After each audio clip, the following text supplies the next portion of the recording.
Welcome to HH28, where we unravel the secrets of self-discovery and matchmaking. We are Hugh and Heather, two master holistic guides dedicated to helping you navigate the worlds of numerology, astrology, and personality in pursuit of meaningful connections. All right, get ready to dive deep, because today it's the 12 houses of astrology. Oh, yes. We've got some awesome source material to work with. Absolutely. One is a compatibility chart, showing how each zodiac sign works with, or maybe doesn't work with, each of the houses. Right. And then the other one goes super in-depth into the meaning of each house. So we're going to break it all down, no crystal ball needed. I love it. The 12 houses, you can think of them like almost like a blueprint of your life. Each house represents a different area. Oh, cool. Yeah, from like your personality and values to your career, your spiritual journey, all that. And it's really about seeing how all those pieces fit together. Okay, so before we get too cosmic, let's back up a little bit. Okay. What exactly are these 12 houses in astrology? So you know how a clock has 12 segments? Mm-hmm. Imagine your life as that clock face. And each segment or house, they match up to a specific area of your life experience. Okay. You start with the first house, which is like your house of self, and then you just go around, in order. Mm-hmm. And you end up at the 12th house, which is the house of spirituality and the subconscious. Interesting. So the order actually matters, giving each of those houses its own, unique definition. Exactly. What I thought was really interesting is that both of our sources talk about these categories, angular, succedent, and cadent houses. Can you break those down a little bit? Yeah, totally. So basically those categories, they tell you how the energy of that house works. Okay. Angular houses like the 1st, the 4th, the 7th, and the 10th, those are your action houses. Oh, okay. They kick things off. They bring a lot of energy to the areas that those houses represent. Gotcha. And then you have your succeedent houses, which are the 2nd, 5th, 8th, and 11th. Those are all about building on and kind of stabilizing what the angular houses started. Okay. So they come next. And then you have your cadent houses, which are like the 3rd, 6th, 9th, and 12th. Those are the ones that are about reflecting, thinking about things, adjusting. Yeah. Kind of like getting ready for the next cycle to start. Wow, that really adds another dimension, doesn't it? Oh, yeah, for sure. So it's not just what the individual house means, but how it all fits into that bigger picture. Right. I love that. Well, let's get into some specifics. Yeah, let's do it. The first house, the house of self, our chart says Aries and Leo. They're like the strongest matches for this house. Why is that? What makes them a good fit? Okay, so the first house, it's all about your outward personality, first impressions, how you put yourself out there in the world. Uh-huh. So Aries, with that super fiery energy, they love to go for it. They're confident. They're pioneers. It fits so perfectly. Makes sense. And then you have Leo, which is all about charisma, being the center of attention. It really helps you express yourself boldly, Yeah, I can see that. But, what I thought was interesting is that the chart also says that Capricorn and Virgo, they might struggle a bit with this house. I never would have guessed that. Why is that? Well, it's not like they can't thrive there. Okay. It's just that spontaneous energy of the first house, it might feel a little foreign to them. Right, right. Capricorn's all about planning, being disciplined. So they might overthink things instead of just being in the moment, Uh-huh. And then Virgo, with their analytical nature, which is awesome in other areas, but in the first house, they might overthink or be a little too self-critical. So it can kind of hold them back from really expressing themselves freely. Yeah. So I'm seeing it's all about balance, right? Right. Even signs that are known for being really practical, they still need to tap into that self-expression energy. It's a good reminder for all of us. Exactly. It's not about being good or bad at a certain house. It's about understanding how your sign's natural energy works with the energy of that house. I love that. Okay, so the second house, the house of values. What's interesting about this house is it's not just about material things, right? You got it. It's way more than just money. Okay.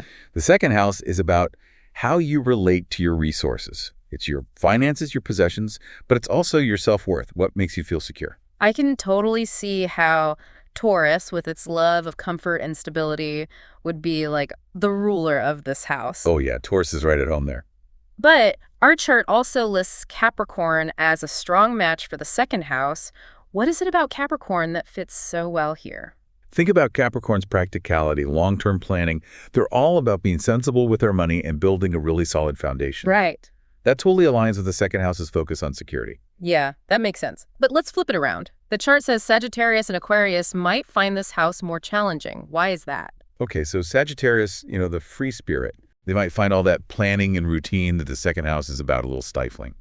They might overspend or take risks without thinking about the long-term consequences. So maybe they need a budgeting app or something. Exactly. And then you have Aquarius, who, while brilliant and innovative, can be a little detached from material things. They're focused on, like, the bigger picture, the abstract. Yeah. So their approach to finances can be a little less practical. It sounds like each house has its own energy, but then each sign kind of brings its own, like, spin to it, Yeah. Very cool. All right, on to the third house, the house of communication. The house of Gemini. I bet they're in their element here. Oh, absolutely. Gemini is the ultimate communicator, right? Curious, quick thinking, loves exchanging ideas. This is where they shine. Libra also does well in this house because they value diplomacy and harmony. They bring balance and grace to all forms of communication. It's amazing how each sign's personality just shines through in these descriptions. But our chart lists Pisces and Scorpio as potentially challenging matches. Why is that? Why might they find the third house a little tricky? So Pisces, they're so dreamy and intuitive that they might struggle with being really clear and concise when they communicate. Yeah. Their messages might get lost in a sea of emotions. Okay. Or they might have trouble staying focused on, those practical details. Oh, I can see how that could lead to some misunderstandings. For sure. What about Scorpio? Well, Scorpio is all about intensity, and they can be a little secretive. So without meaning to, they might create communication barriers. They might need to work on being a little more open and vulnerable to really connect in this house. I see. So even though communication is key in the third house, each sign has its own way of navigating it. This is making me think about my own communication style. What about you listening? What signs do you have in your third house? It's a good question to ask yourself. Think about your strengths, your weaknesses in communication. Absolutely. Okay, the fourth house, the house of home and family. This one feels very grounding to me. It is. It's about your roots, your family, your ancestry, where you grew up, and your emotional foundation. Yeah. It's that place where you feel safe and nurtured. I bet Cancer is just, like, right at home here. Oh, yeah. Cancer rules the fourth house. Okay. They love creating a safe haven and nurturing those emotional bonds. Taurus also thrives here, making the home a peaceful, comfy place. But, our chart suggests that Aquarius and Sagittarius might have a different experience in this house. What do you think the reason might be? Well, Aquarius, they value their freedom, their independence. Yeah. So maybe the fourth house's emphasis on tradition, on close family ties, might feel a little restricting to them. Totally. They might do best in a family that embraces their uniqueness, encourages them to explore the world outside the family. Makes sense. What about Sagittarius? Well, Sagittarius is the adventurer, always on the move, looking for new horizons. Yeah. So being tied down to one place, to one routine, that can be a challenge for them. So finding that balance between adventure and feeling grounded, Yeah. maybe that's key for them in the fourth house. I think so. It's so cool how each sign brings something different to these houses. Oh. All right, let's do the fifth house, the house of creativity and pleasure. This one sounds fun. It is. Okay. This is where you tap into your passions, your hobbies, your romances, all things fun and creative. I love it. It's about expressing yourself authentically, embracing joy. Leo, the performer, must love this house. Leo rules the fifth house, Okay. bringing their flair for the dramatic, romance, self-expression. They love to shine. And Sagittarius, they love adventure, trying new things. They also thrive here. Awesome. It's a space for both of them to let loose, explore their creative passions. That sounds amazing. But our compatibility chart, it lists Capricorn and Virgo as potentially having a tougher time here. Why do you think they might find the fifth house challenging? Okay, so for Capricorn, they're so focused on practicality, being responsible, Right. that they might put work and responsibilities ahead of pure fun. Yeah. It's not that they don't enjoy those things, but they might need to remind themselves to make time for them. I see, finding that balance again. Exactly. What about Virgo? Well, Virgo, with their perfectionism, they might overthink the creative process. They might get lost in the details and miss out on the simple joy of creating. It seems like a common thread is that even signs that might find certain houses challenging can still learn and grow from them. It's all about understanding those different energies. Exactly. This has been so fascinating so far, but we've only just gotten started. We have so much more to explore, including the remaining 7 houses. And we'll be diving into those and uncovering even more insights from that compatibility chart very soon. Welcome back. I hope you're ready for more, because we're about to explore the next 7 houses and how each sign handles, their unique energies. Yeah, it's so interesting, right? We usually think about astrology in terms of just our sun sign. Right. But this is really showing me how each house adds like a whole other dimension to the story. It really does. It's Right. like adding layers to a painting, Yeah. The houses provide that context, the setting for each sign's energy to play out. Oh, I love that. Okay, so where are we headed next on this like cosmic journey? Well, let's step into the 6th house, the house of work and health. Okay. This one's all about, those daily routines, your work ethic, how you manage your time and resources, and of course, your well-being. I'm already sensing some themes here, Yeah. like practicality, efficiency, organization. I don't know, maybe. Which sign do you think would feel most at home in this house? Well, Virgo practically rules the 6th house. Oh, makes sense. Yeah, they have that meticulous attention to detail, they love routines, and they're dedicated to self-improvement. Right. Makes them a natural fit, right? Yeah, They're all about creating systems that support a healthy and productive lifestyle. totally. But you know what? I'm curious because our chart also lists Capricorn as a strong match for the 6th house. Mm-hmm. What is it about Capricorn that aligns so well with the energy here? Well, Capricorn brings that ambition and discipline, right? Mhm. They love setting goals, working hard, and seeing, tangible results, Right, right. which really fits with the 6th house focus on being productive and getting things done. Okay, so we've got Virgo's attention to detail and Capricorn's drive. Seems like a good combo for getting things done. But of course, we can't forget about the other signs. Our compatibility chart says Sagittarius and Pisces might find this house a bit tougher. Why is that? So Sagittarius, they love their freedom, they're explorers. Yeah. They might struggle with that need for routine and structure that the 6th house is all about. Mhm. They crave flexibility, spontaneity, which might not always jive with the 6th house's kind of more rigid energy. So maybe their adventurous spirit feels a little stifled in that super structured environment. Okay. What about Pisces? What makes the 6th house a potential challenge for them?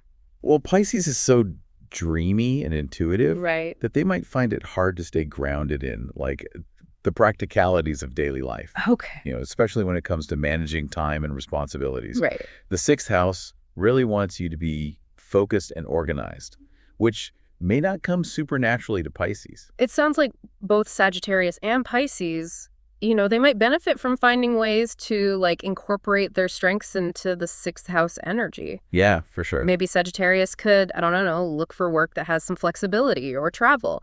And Pisces could use their intuition to create a work environment that feels more inspiring and, I don't know, less ordinary. That's a great idea. It's all about finding solutions that work, that honor each sign's unique needs and tendencies. Absolutely. It's not about limitations, but understanding how we can best navigate those different areas of life. I like that. Okay, let's move on to the 7th house, the house of partnerships. Oh, a big one. Right. This one seems super important because it's all about, our one-on-one relationships. It is. It's all about how we relate to others on a deeper level. Mhm. So yeah, it includes romantic partnerships, business partnerships, even those kind of challenging relationships that teach us valuable lessons, So it's about understanding what we're looking for in a partner, how we approach commitment, and navigating those close dynamics. I'm guessing Libra, the sign of balance and harmony, they're probably really comfortable in this house. Oh, Libra is definitely at home in the 7th house. Okay.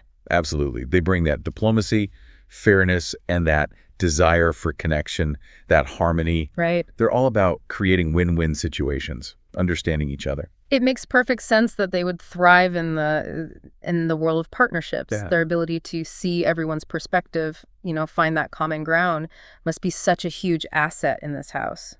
What about the other signs? Our compatibility chart lists Taurus as a strong match for the 7th house too. Mm-hmm. What makes them a good fit?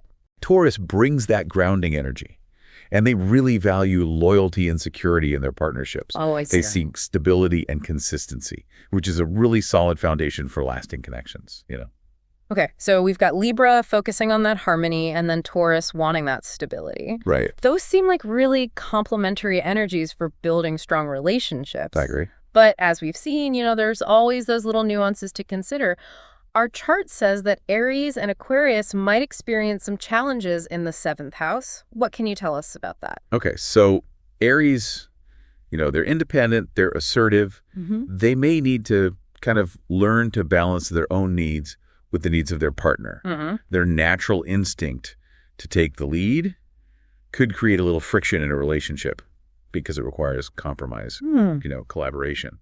So finding that balance between their independence and the partnership, that's probably a key lesson for Aries in the 7th house. Yeah. What about Aquarius? What makes this house potentially tricky for them? Well, Aquarius values their freedom and individuality above everything else. Yeah. So it might be hard for them to fully commit, or to really merge their life with someone else's. I see. It's not that they don't value relationships, but they need a partner who understands and respects that need for space, for independence.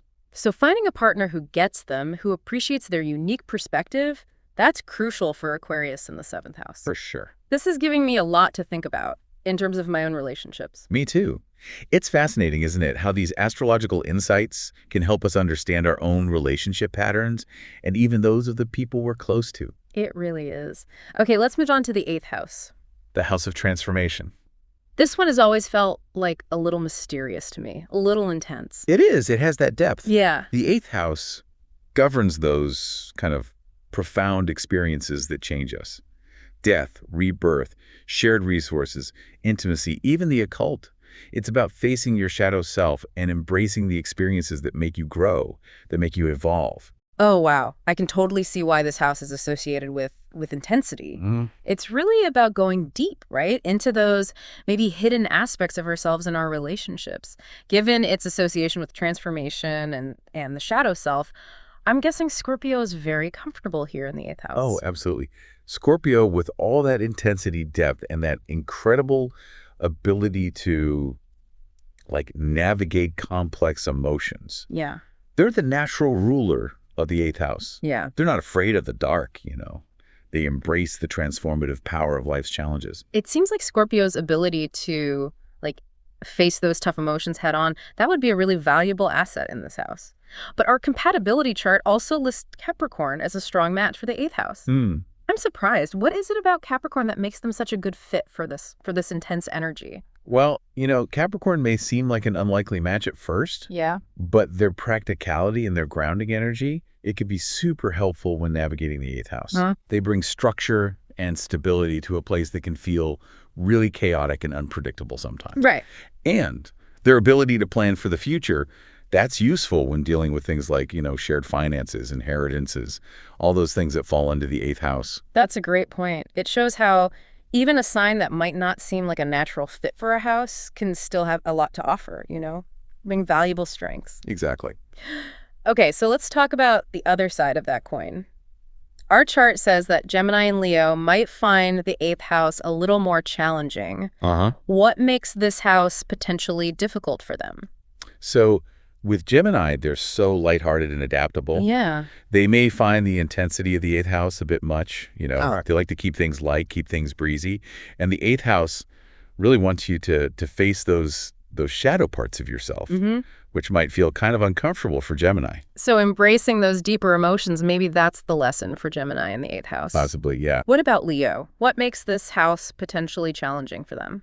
Well, Leo, they're all about the self and that desire for attention. Right. So they might struggle with the 8th house themes of surrender, letting go. Oh, interesting. The 8th house is about sharing, merging, transforming through those shared experiences. Right. Which might challenge Leo's need to shine on their own. So finding a balance between their own needs and needs of the partnership, maybe that's a key theme for Leo in the 8th house. Yeah, I think that's a good way to put it. This is really making me think about the dynamics in my own close relationships. Absolutely. It's all about understanding that interplay of energies. Each sign brings its own perspective to these houses, and it's about finding ways to integrate them, in a way that supports growth and harmony. Yeah, absolutely. Okay, let's switch gears a little bit and explore the 9th house, the house of philosophy and higher learning. Oh, I love this one. Me too. It's about expanding your horizons through travel, education, philosophy, spirituality, seeking knowledge beyond the everyday. I love it. That thirst for knowledge, the desire to understand that bigger picture of life. It's amazing. I can't imagine a sign that's more suited for this house than Sagittarius. Oh, absolutely. Sagittarius rules the ninth house. Yeah. With their adventurous spirit, their endless curiosity. Right. And they love exploring different cultures, different belief systems. Yeah. They're always seeking truth and meaning, Oh, pushing the boundaries of understanding. it's like their whole being is just like geared towards those grand adventures, both like physically and intellectually. Totally. But what about other signs? Our chart says Taurus and Cancer might find the ninth house a little more challenging. Why is that? Okay, so Taurus loves routine. They love familiarity. Yeah. So they might resist the ninth house's call to adventure, to exploration. Okay. They find comfort in what they know, sticking with what feels safe and secure. But the ninth house really asks us to step outside our comfort zone. Right. So maybe the lesson for Taurus in the ninth house is embracing the unknown. I think so. What about Cancer? What makes this house potentially challenging for them? Well, for Cancer, it's all about emotional security, those close relationships. Mm-hmm. They might find the ninth house emphasis on independent exploration a little scary. Okay. They thrive in familiar places, surrounded by loved ones, right? Yeah. The ninth house asks us to venture out on our own, to expand our worldviews, and that could challenge Cancer's need for that emotional closeness. So maybe for Cancer, finding a balance between their need for security and that desire for growth, that might be key in the ninth house. Yeah, I think so. This is giving me a lot to think about in terms of my own, journey of learning and exploration. It's all about understanding what we need and finding ways to honor that as we navigate these different areas of life, Yeah, absolutely. Okay, on to the 10th house, the house of career and reputation.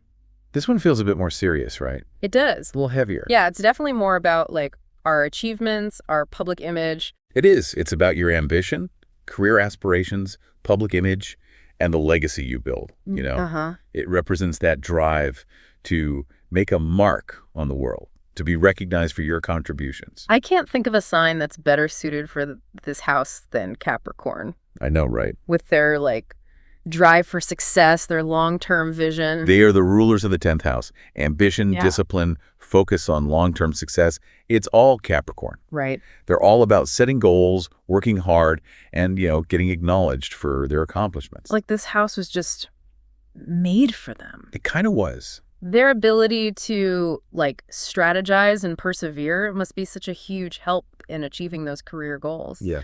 What about other signs though? Our compatibility chart also has Aries as a strong match for the 10th house. Oh, yeah. I can see how their energy fits with, that focus on achievement. What makes them a good fit? Well, Aries brings those natural leadership qualities, their drive, their competitive spirit to the 10th house. They're not afraid to take risks, to be pioneers, and they're bold, so they stand out. So we've got Capricorn with their strategic planning and Aries ready to take action. Yeah. What a powerful combo for making an impact. But let's not forget about the other side of things. Our chart says Pisces and Sagittarius might find the 10th house a little more challenging.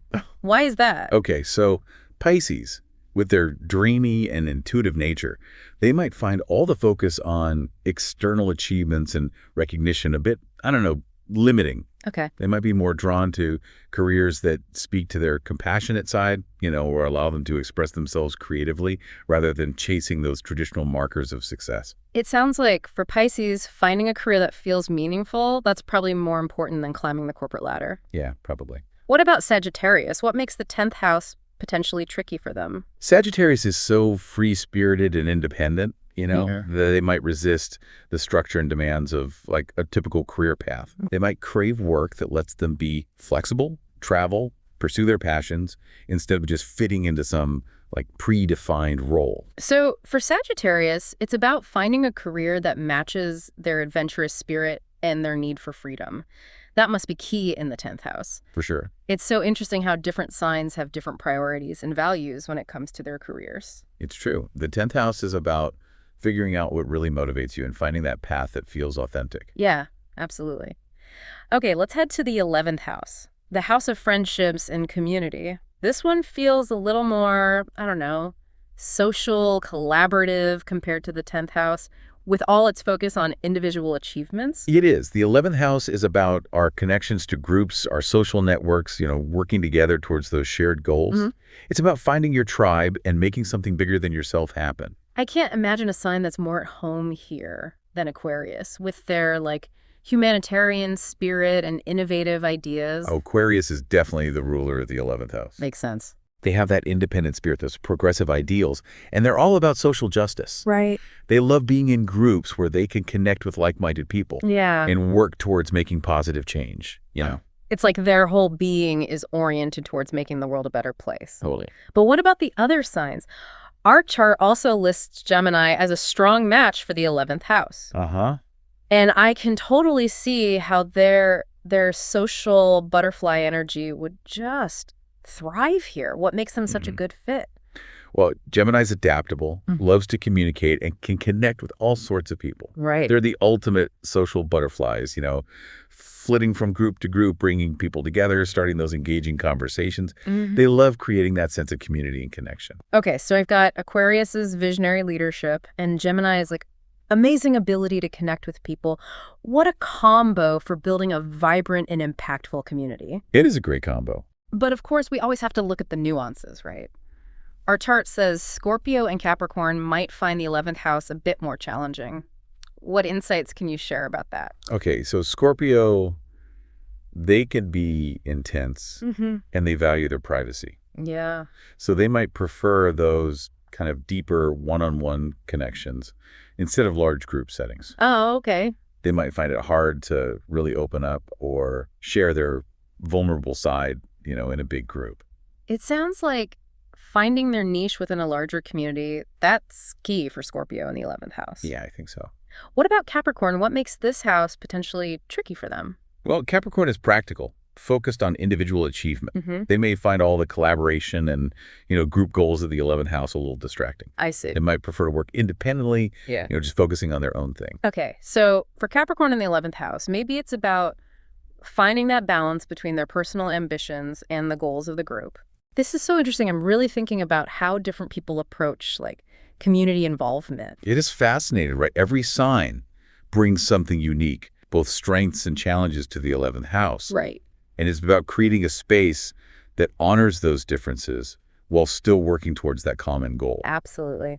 Okay, we've arrived at our final destination on this cosmic journey, the 12th house, the house of spirituality and the subconscious.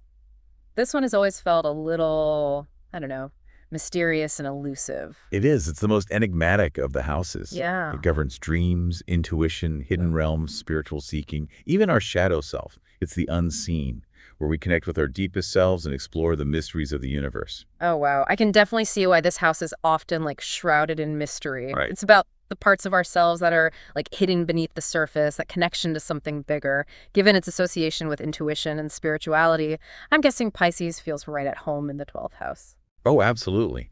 Pisces, with their deep sensitivity and intuition, they're the natural ruler of the 12th house. Yeah, okay. They can tap into those unseen realms, connect with their subconscious, and navigate that, complex inner world so easily. It's like they have a direct line to the cosmos. Yeah, it's amazing. Their ability to just sense those subtle energies must be so valuable here. But our compatibility chart, it also lists Scorpio as a strong match for the 12th house. I can totally see how their intensity and depth would work with this house's energy. What makes them such a good fit? Well, Scorpio, they have that intensity and that ability to go deep into, the human experience. Yeah. They also have a strong affinity for the 12th house. Okay. They're not afraid to face their shadow self, to explore the unknown, those hidden truths that a lot of people shy away from. So we have Pisces' intuitive connection to the spiritual and Scorpio's willingness to face that darkness within. What a powerful combo for exploring the 12th house. Yeah, it's an interesting pairing. But, as always, we have to look at the other side. Our chart says Aries and Gemini might have a more challenging time with the 12th house. What is it about this house that could be difficult for them? Well, Aries, with their directness and that action-oriented nature, they might find the 12th house focus on introspection and the subconscious a bit much. Okay.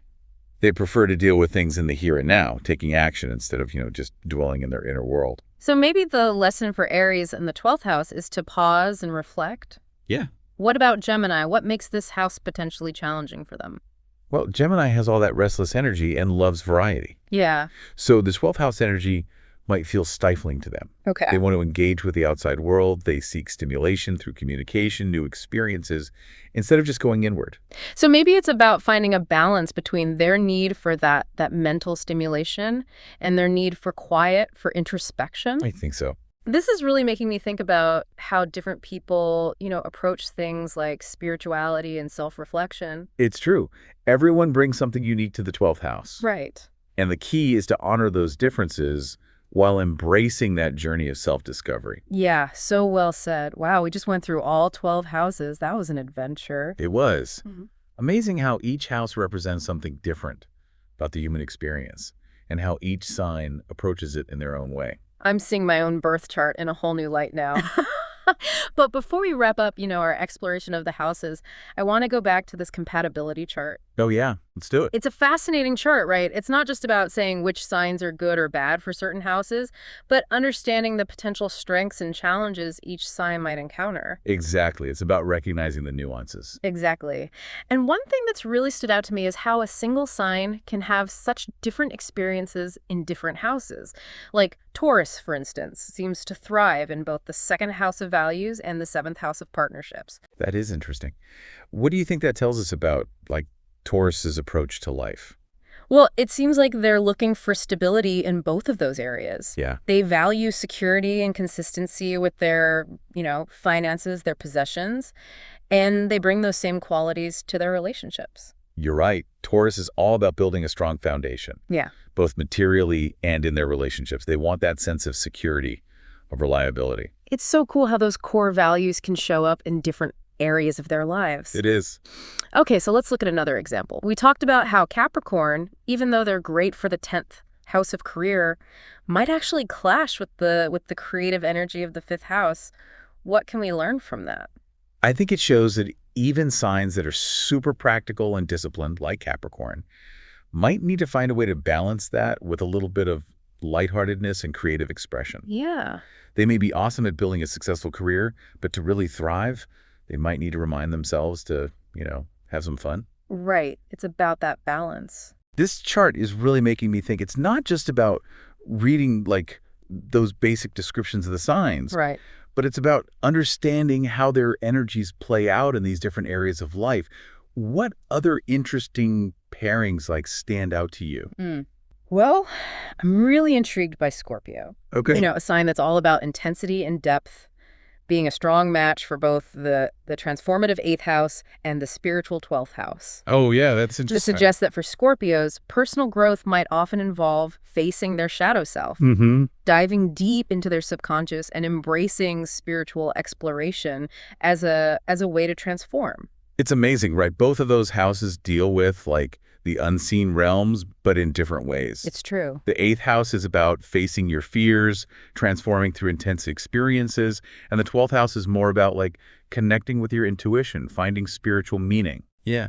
And it shows how one sign can bring their unique strengths to different parts of life, depending on the context. I'm also curious about the challenges Aquarius might face in the 4th house of home and family. They thrive on innovation, social change. It seems like that need for independence could clash with those traditional values that we often associate with family. That's a great point. It suggests that for Aquarians to feel like they belong, they might need to create a home environment that embraces individuality and allows for kind of unconventional ways of expressing love. Oh, that makes sense. Yeah. They may need a family that really supports their unique perspective and that desire to, break away from those societal norms. This compatibility chart is giving us such a new perspective on how the signs and the houses work together. It's like we're peeling back the layers of an onion, uncovering all these nuances. It's a great analogy. It's a reminder that astrology is really a tool for self-discovery. It is. We have covered a lot of ground. We have. And I imagine our listener needs a moment to process all this, all these fascinating connections. Yeah, probably. Well, I hope they really get a sense of how connected all these different parts of life are. Your career, your relationships, your spirituality. The houses show how they all weave together to create that unique experience. I love that. And it's not about predicting the future, No. but it's about understanding like your own inner workings, Yeah. those patterns and potentials. Absolutely. It's about self-awareness, Right. not fortune telling. It's about understanding what you're good at, what challenges you might face, and where you might need to, think differently, stretch a little. And speaking of stretching, we didn't even get to the planets I know. and how they play into all of this. We didn't even touch on that. That's like a whole other deep dive, right? It is. Each planet has its own energy, and where it's placed in a house, it adds even more nuance. It's like each planet adds its own flavor, right? Totally. So for our listeners who are like ready to take it to the next level, what's one question they should be thinking about as they keep exploring? I would say, look at the ruling planet of your rising sign Okay. and see where it falls in your birth chart, Okay. because that planet's energy will have a big impact on how you approach the world, Yeah. and express your personality. So that's a great place to start. And I would add, don't be afraid to just like get curious, read books, check out different astrological resources, and most importantly, pay attention to how these ideas show up in your own life. Absolutely. It's a constant conversation between, the cosmos and your own individual journey. I love that. The more you learn about astrology, the more it can teach you. It's not like a one-size-fits-all thing. It's alive, it's dynamic, and it invites you to explore your own unique place within it all. That's a beautiful way to put it. Thanks for joining us on this deep dive into the 12 houses of astrology. Until next time, keep exploring, keep learning, and keep embracing all those, fascinating contradictions that make us who we are.